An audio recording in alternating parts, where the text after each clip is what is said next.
2030, Tanoa, once a peaceful nation located in the South Pacific, now on the brink of civil war.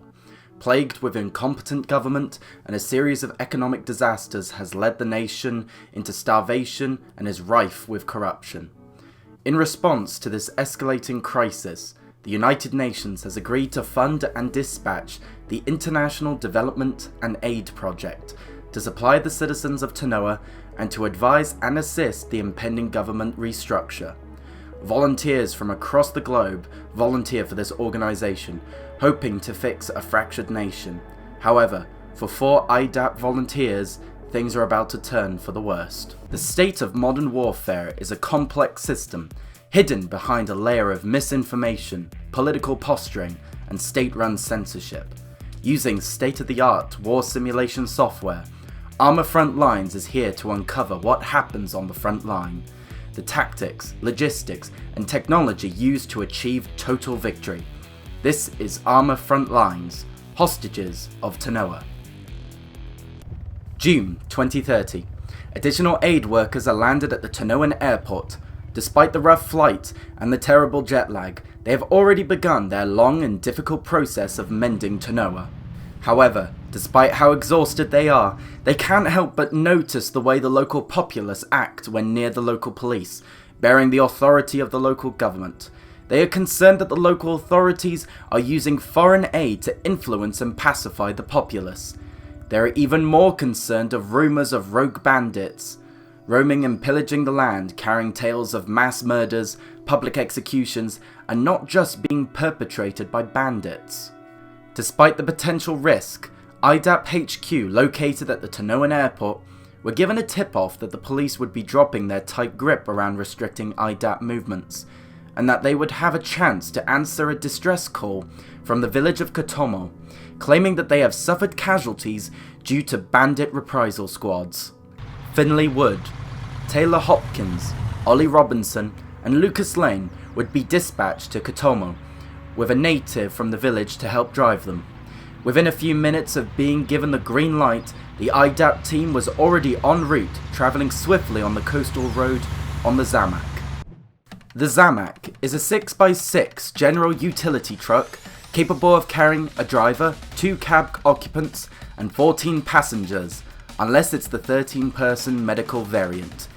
It has an item capacity of 3,000 mass, a fuel capacity of 28 units, and fitted with a powerful V8 engine, it is capable of achieving a speed of 82 km an hour.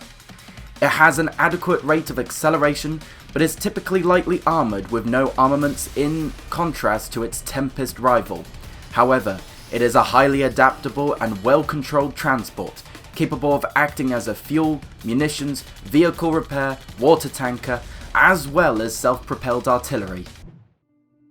Aside from some bumps and quick turns, it appeared that the police would not be harassing the IDAP crew, which proceeded to Kotomo. However, they were soon running into an armed roadblock 2 kilometers west of Kotomo.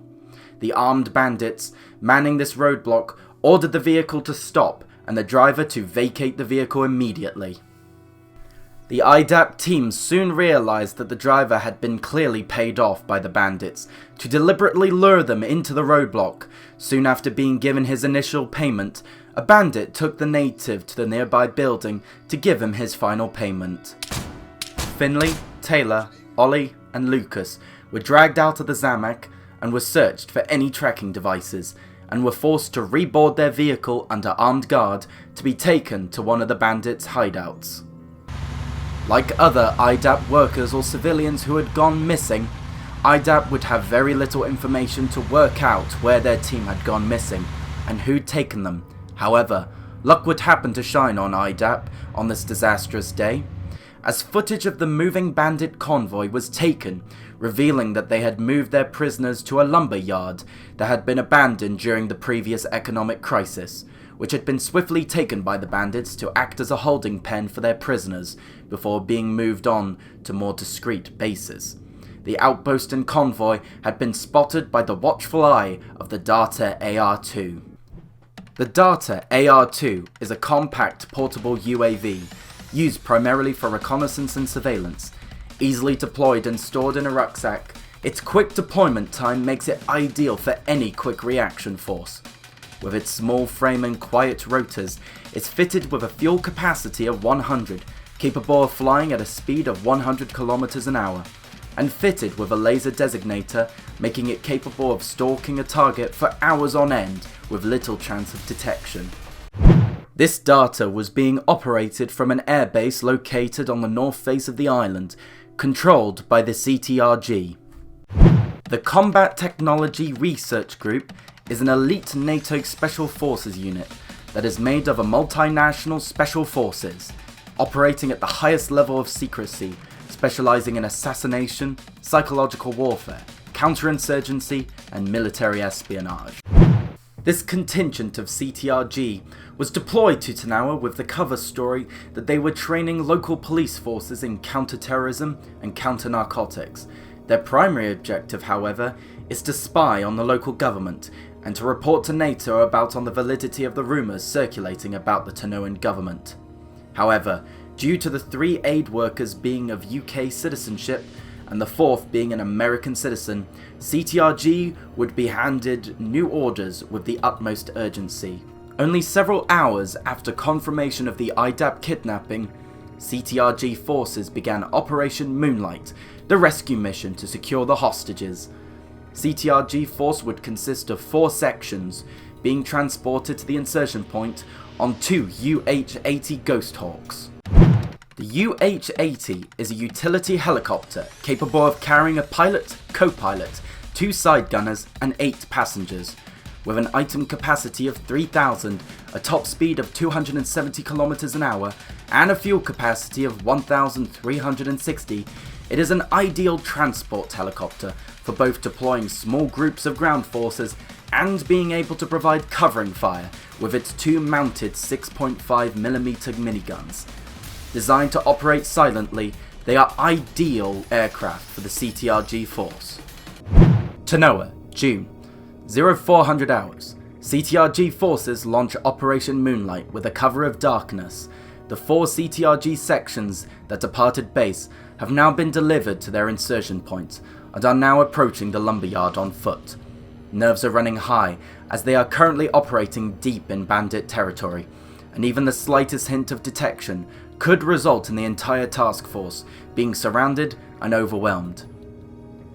IDAP HQ has received no information from both the police or the CTRG.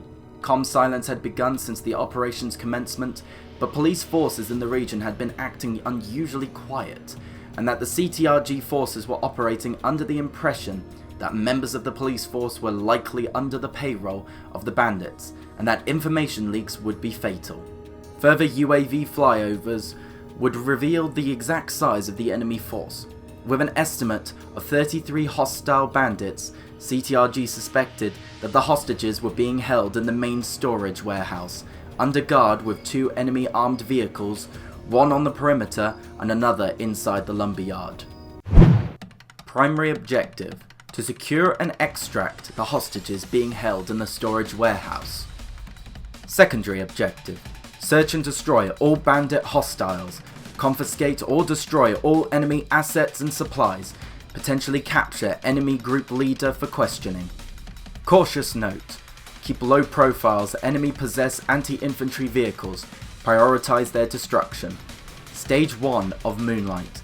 The 4 sections of CTRG would break up into 3 separate groups and begin approaching the enemy from the north, northeast and west. Stage 2.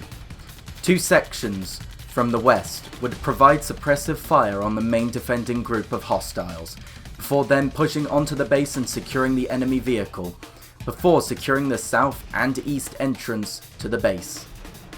Meanwhile, the section to the northeast of the base would lay down heavy fire on the interior of the base, eliminating hostiles on the eastern perimeter and preventing them from reinforcing their western defences. Finally, the northern section will make their approach on the warehouse, secure all exits and entrances, and proceed to secure the hostages. They would then hold the warehouse until the base had been cleared of all hostiles. Contingency plan. If bandit reinforcements arrive, or there is no certainty that the operation can proceed without delay, the Ghost Hawks would be called in to provide heavy suppressive fire, though given orders to stay clear of the warehouse. This contingency plan can only be ordered by the platoon commander, not CTRG HQ. CTRG forces are in position, standing by for the western sections to mark their targets. However, their plan was about to be thrown off the rails. Gunfire rang out from the warehouse itself, and CTRG sprang into action. The bandits, a poorly trained, poorly disciplined group lacking night vision technology, were easy targets for the rescuing force. The bandits in the lumberyard itself did not know which way the enemy were coming from. Pinned down from all sides, they quickly broke and attempted to run. Unfortunately for them, they would be running into the sights of the northern section already at the lumberyard perimeter. Within a few minutes of the firefight starting, all perimeter guards and bandits in the lumberyard were all dead, with CTRG taking no casualties. However, despite the well-executed plan and CTRG ensuring that no hostiles escaped, all of the hostages, Finley Wood, Taylor Hopkins, Ollie Robinson and Lucas Lane, were all pronounced dead at 0630 by paramedics that were dispatched once the operation was complete. Witness testimonies from both the platoon commander and the paramedics indicate that the bandits had laid each of the hostages on the ground and shot each of them. It is still unknown why the bandits executed their hostages so brashly after only having them for less than 24 hours. However, there is a much deeper theory to this. Declassified files would reveal that CTRG suspected a police tip-off to the bandits of an impending rescue. Unable to transport their hostages, the bandits would instead execute them and plan to drop their bodies outside of the Tanoa airport in order to scare IDAP from working independently.